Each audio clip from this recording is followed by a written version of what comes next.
大家好，欢迎来到听书学时。为了迎接更好的明天，通过在睡前向自己提问，来调整自己的心态，确认自己的感受和可能性等等。通过这个习惯，你可以让自己的生活变得更加丰富，而且所需的时间仅仅是睡前短短的3分钟。如果你想了解这个强大的习惯，请继续阅读。今天我想要解释一本关于在睡前向自己提问，以及如何让明天变得更美好的书籍，名字叫做《睡前问自己明天会发生什么好事情》。听到要向自己提问时，大家会有什么感想呢？很可能大家会觉得提问应该是针对他人，而不是自己的事情。因此，每天晚上对自己提出想知道的问题或不明白的事情，可能会让人感到有些困惑。也许你会想，为什么要问问题？为什么需要向自己提问呢？这些疑问可能会在你的脑海中浮现。关于这个理由，让我们通过这段视频逐渐理解吧。首先，我简单解释一下向自己提问的好处。向自己提问能够改变自己，而当你改变时，周围的环境也会随之改变。如果你遇到问题，通过向自己提问，也许能找到解决问题的线索，逐步接近自己想成为的样子，工作和生活也会变得顺利起来。那么，为什么仅仅通过向自己提问就能带来如此美妙的变化呢？那是因为通过提问自己，我们能够冷静、客观地审视自己。每天坚持这样做，会让我们更深入地了解自己，并且在了解自己的基础上进行行动。这样做可以减少对自己的选择后悔或沮丧的情况。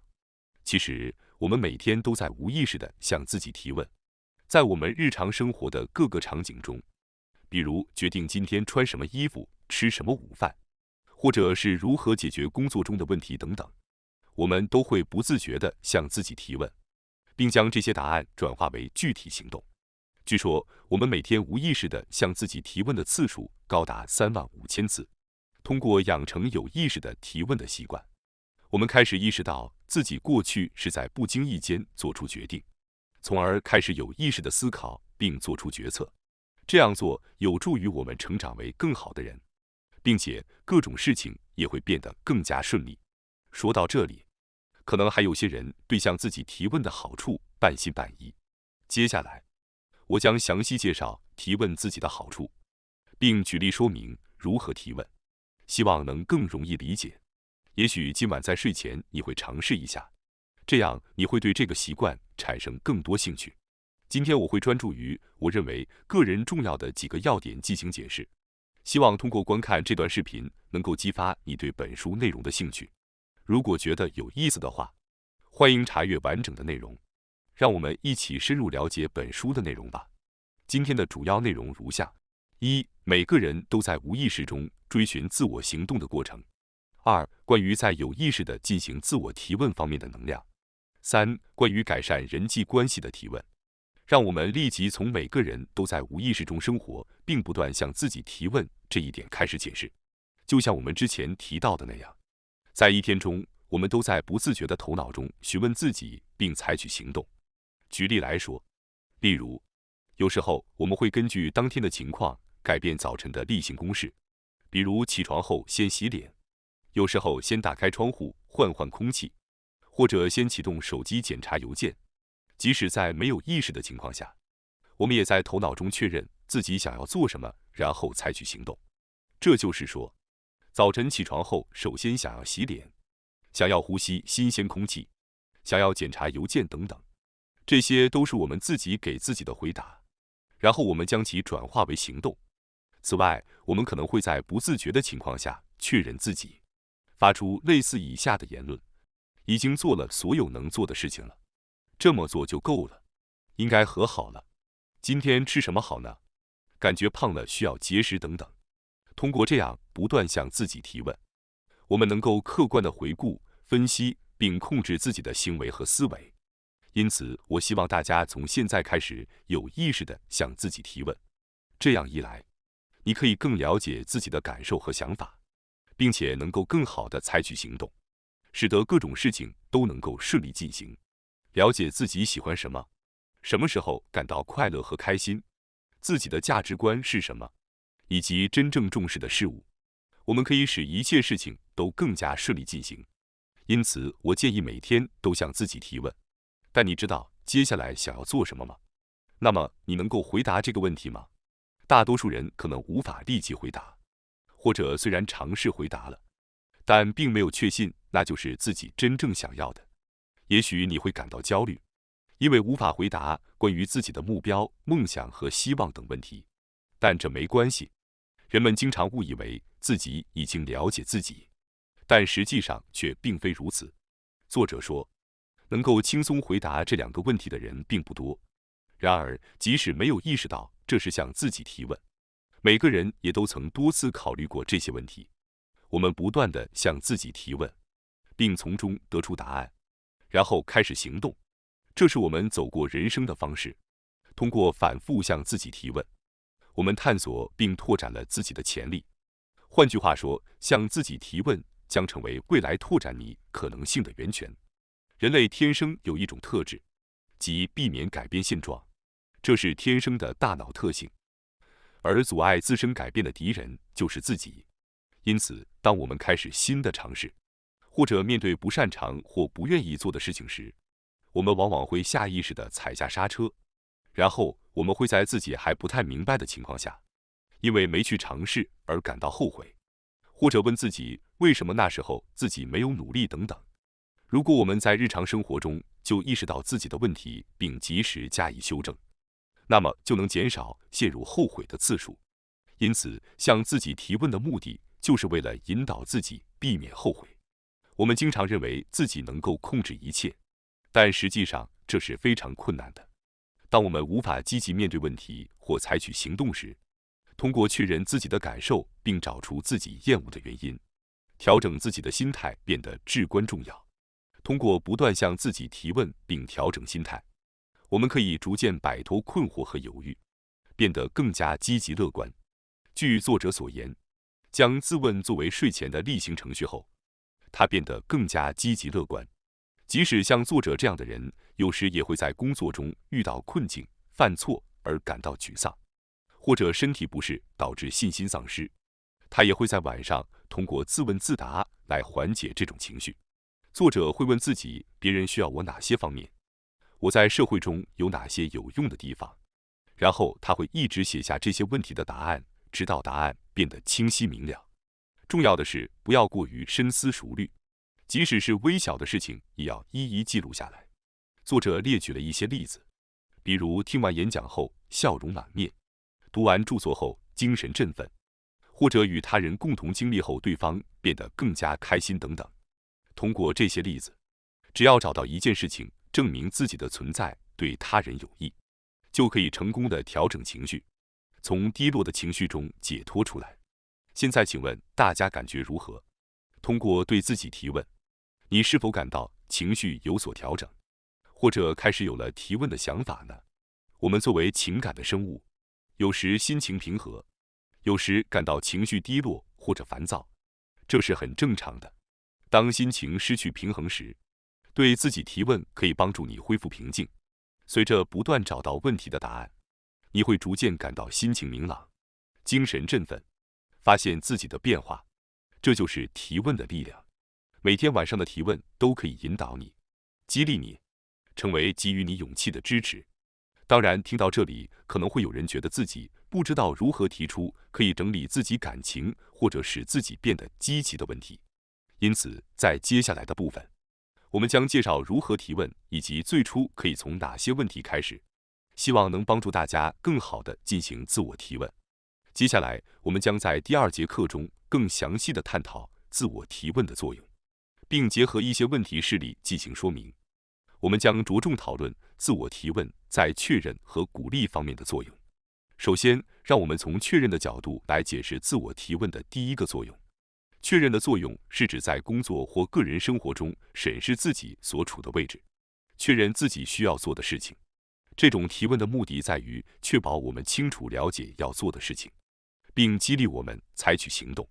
比如，当我们感到忙碌、焦虑或犹豫不决时，或者工作进展不顺利时，就可以通过提问来确认自己的状况。销售人员可以问自己是否达到了增加20%销售额的目标，企业家可以问自己是否在提高团队生产力，而既要工作又要育儿的人则可以问自己是否过分追求完美。当我们陷入低谷时，这难道不正是在强化我们的能力吗？而那些误解和重伤，也许只是因为他人对我们关心的表现吧。经历更多失败，也意味着我们已经采取了更多的行动，即便花费了很多时间，但是1年前完全做不到的事情，现在却能够实现了。当我们发现自己能够做到这些事情时，就会变得更有活力，改变心情，并期待着明天继续努力。这种确认和鼓励的力量，让我们认识到自己的内心，变得更加坦诚，心境得以平静，确立起自己的准则。所谓的自己的准则，指的是在任何情况下都不会动摇的信念和情感。实际上，每个人都有自己的准则，但当我们过于在意外界的看法或试图迎合他人评价时，心境容易摇摆不定，导致自己的准则被忽视。我们会思考：我究竟想要什么？我的想法是否都是按照他人标准来的？我真正想要的自己到底是谁？对于那些困扰于这些问题的人来说，只要能意识到这一点，就会发现自己的心态、生活和人生都会发生巨大的变化。因此，对自己提问是有价值的。只要有想要改变自己的愿望，就足够了。在构想自己想要成为的样子的同时，轻松地开始行动吧。当你能够清晰认识自己的准则时，你会拥有坚定的内心和勇气，变得比现在更加坚强和勇敢。即使面对社会和经济的动荡，你也能够泰然自若，冷静地采取行动。每晚通过提问，都可以帮助你重新调整偏离正确位置的状态。现在我们已经讨论了自问的确认和鼓励这2个角色，通过它们可以建立起坚固的自我准则。而自问的功效不仅如此，还能带来许多其他变化。虽然由于时间关系，今天无法详细解释每种力量，但请记住，通过自问，你可以获得以下6种力量：1. 变得更加坦诚； 2. 增强内在的韧性； 3. 能够始终保持冷静； 4. 行动力增强； 5. 成为一个善于倾听的人； 6. 成为一个充满魅力的人。这些力量正是每个人所期望拥有的能力。可以说，自我提问是最终打磨自我的工具。您赞同吗？开始养成自我提问的习惯后，每晚与自己对话，这是一个非常好的习惯。它使你能够审视自己，增强自信，学会冷静地接受好坏事情，并在许多方面提升自信并产生变化。每天通过与自己对话来调整自己，这消除了犹豫不决，使你能够保持对自己的诚实，让自己处于舒适的状态中。当你开始感受到每天生活的舒适时，周围的人会如何看待你呢？你会变得更有魅力，更具气质，这是显而易见的。在我周围和你周围，那些散发着光芒、充满魅力的人，大多数都是通过每天向自己提问，塑造自己想要的风格和成为想要成为的自己而逐渐形成的。这样的人往往也会给周围带来积极的影响。如果你将提问视为朋友，你也能成为这样的存在。您现在是否逐渐领悟到提问的力量了呢？那么，为什么我们应该在晚上和睡前进行自我提问呢？这是一个引人好奇的问题。进行自我提问的原因在于让潜意识更加深刻地理解我们真正想要的情感，这正是作者所强调的。但仅凭这些说法可能不够易于理解，让我来为您解释一下。我们的意识可以分为潜意识和显在意识2种。潜意识是根据过去经验等无意识积累的习惯和信念所形成的，是我们没有察觉到的意识状态。而显在意识则是我们日常可以察觉到的，包括逻辑思维、判断力、理性和知性等可以用语言表达的意识状态。我们在清醒时一直在思考和感知，显在意识在起主导作用，但实际上，塑造我们人格和行为的主要是潜意识，它占据了绝大部分的比例。据说，为了实现我们的愿望，潜意识占据了整体意识的90%，而潜在意识仅占约10%左右。因此，如果想要更高概率地实现自己的愿望，不仅需要在潜在意识中思考，还需要通过潜意识来进行影响和引导。这种方法是有效的。潜意识在睡眠中变得更加活跃，而在白天活跃的潜在意识在入睡前会逐渐转变为潜意识。换句话说，睡前通过自我提问与潜意识接触，是在宁静愉悦的睡前时段进行的最佳时机。睡前自我提问不仅是强有力的触及潜意识的方式，还有助于重置一天中累积的负面情绪，以积极的情绪迎接新的一天。在思考问题答案时，建议同时想象获得愿望时的情感，这样可以增强实现愿望的力量。晚上睡前3分钟的自我提问能够帮助您吸引更美好的未来。现在或许您会考虑从今晚开始进行自我提问了。本书提供了54个问题供您参考，这些问题可以帮助您开始。一开始可能会觉得难以构思问题，这是很正常的。我将介绍其中的3个问题，帮助您入门并逐渐掌握技巧。让我们来看看最初3天的推荐问题。首先，可以从以下问题开始尝试，掌握一些技巧后再逐步深入。无论是坐在沙发上还是躺在床上，选择一个让自己感到舒适的姿势，准备开始睡前的自我提问吧。接下来，让我们向自己提出下一个问题吧：今天一整天你过得开心吗？答案只有2个选择，是或否。如果你的大脑已经给出了答案，那么再次询问自己，今天一整天你都经历了些什么？回想一下今天工作中做了什么，和谁一起吃了午餐，和接触的人们谈了些什么。通过这样回顾一天，你可能会想起某个场景让你笑了，比如今天完成了资料让你感到放心，和友好的同事一起吃的午餐很美味，或者对客户的要求做出真诚回应，让他们感到很高兴等等。这些微小的事情都可以，因为这些小事情如果不主动去回忆，可能就会永远被埋没了。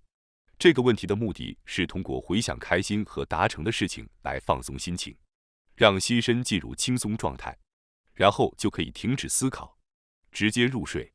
如果能坚持这样做3天，你应该会注意到自己的变化，养成寻找开心事情的提问习惯，未来的幸运就在等待着你。在提问时，请务必遵守以下原则。这意味着我们不应该质疑或责备自己，而是应该像与亲密朋友交谈一样，温柔地向自己提问和给予指导，直到我们养成了自我提问的习惯，才能从本书介绍的问题中选择与我们感受相关的问题来进行提问。接下来，我们将解释与改善人际关系相关的最后3个问题。现在，我们来介绍一些问题事例。这些问题来自本书中关于改善人际关系的提问。我将挑选几个问题，希望您在实际应用时能够更加清晰地理解。人际关系既带来喜悦，也承载着痛苦，归根结底还是关乎人与人之间的联系。然而，要改善人际关系，首先不能改变他人，而是要改变自己。了解自己是非常重要的。当不知道如何与可能不喜欢自己的人打交道时，通过问题来探索自己的内心状态，并重新审视与他人的交往方式是很有帮助的。现在让我们快速看一下改善人际关系的问题的例子吧。以下问题可以作为参考，我也会分享在什么样的心境下进行这些问题更有效。首先，当你感觉即使在进行沟通，但内心感觉与对方并未真正沟通时，请尝试问自己以下问题：虽然我在看着对方的眼睛，但我是否真的了解对方是否在倾听我说话？对方是否需要我说的多一些，或者只是需要我承认他们的存在呢？您是否常常在与他人交谈时没有真正聆听对方的话语？是否经常只顾自己发言而忽略了对方的感受？如果对方的目光让你感到不安，那么至少在交谈中保持面部表情，并用肯定的方式回应对方，以表明您正在认真倾听对方的意见。接下来，我们来讨论另一个问题：针对那些感到人际关系不够深入的人，您是否害怕别人发现您的缺点呢？也许你为了讨好对方而掩盖了自己的缺点，试图在对方面前展现出完美的一面，但这反而可能成为沟通阻碍之一。拥有缺点并不是坏事，让别人了解您的缺点也并非丢脸之事，因为每个人都有自己的缺点。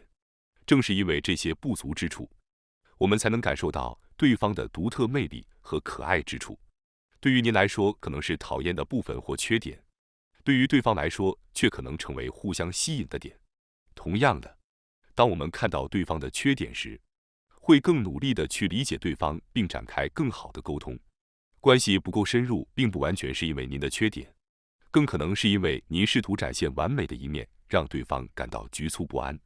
让我们继续向前迈进吧。下一个问题是，使他人感到愉快，并避免让他人感到难过。有时我们会担心自己是否对他人有所帮助，这时就需要考虑下一个问题的反面：他人是如何帮助了你呢？想一想，看你能想到什么。他人如何帮助了你呢？这样的思考会很有意义。当你能够让他人感到愉快时，你也会感到无比的幸福。这种感觉不仅仅属于你一个人，每个人都希望能对他人有所帮助，这体现了人心的美好。因此，除了考虑如何帮助他人，也要思考如何让他人帮助你。无论是在工作还是生活中，如果没有周围人的合作，很多事情都会变得困难。相互帮助与被帮助是丰富人生的重要组成部分。如果需要向他人寻求帮助，最好让对方感到高兴，愿意帮助你。当他人帮助了你时，要真诚地表示感谢，并表达多亏了你，我才能成功等话语来表达感激之情。接下来是最后一个问题事例。当你感到失去自信时，应该询问自己哪些问题才合适呢？在这种情况下，请尝试这样问自己：哪些是只有你能做到的事情？这样的提问方式如何呢？即使你不能立即得到答案也没关系，能够明确回答只有自己能做到的事情的人并不多见。即使是行业专家，也会有其他人能够胜任的任务。他们会不断努力训练和提高自己的技能，并不是每个人都拥有特别的技能，或者只有自己能够做到的事情。这种情况并不常见。即使得到这样的答案，也不要感到沮丧。我们需要的是谦虚和真诚的态度，这才是你独特的魅力所在。让我们回顾一下今天，看看自己的成长和进步吧。比如说，当你的行为或言辞让现场变得和谐，周围的人充满笑容，或者对话更加畅快时，这就是只有你能做到的事情。一旦能够得出多个答案，就从中选择最适合的，并有意识地去实践。从明天开始就可以这样做了，因为只有你能做到的事情，才是你未来要努力掌握的方向，这是毫无疑问的。请对自己的道路保持信心。那么，各位对今天的内容有何感想呢？在解释了为什么自问自答能够改变自己和人生之后，我们还介绍了一些能改善人际关系的问题。在本书中，还介绍了更多能促进个人成长、改变困境、抓住机遇和幸运的问题。希望大家可以借鉴这些问题，每天在睡前花3分钟询问自己。通过培养这种习惯，逐渐朝着更好的方向发展，您会很快意识到事情开始朝着积极的方向发展，比以前更加顺利。最终，您将能够实现自己在生活中的愿望，接近自己想成为的人。希望大家通过这简短的3分钟习惯，让自己的生活更加丰富。我希望您从今晚开始尝试，并亲身体验其效果。今天就到这里吧。感谢大家收看今天的节目。如果你喜欢我们分享的内容，记得点赞、订阅并开启小铃铛通知，第一时间获取我们的更新。在下次的节目中，我们将继续为大家分享更多有益的书籍。再次感谢大家的支持，我们下期再见。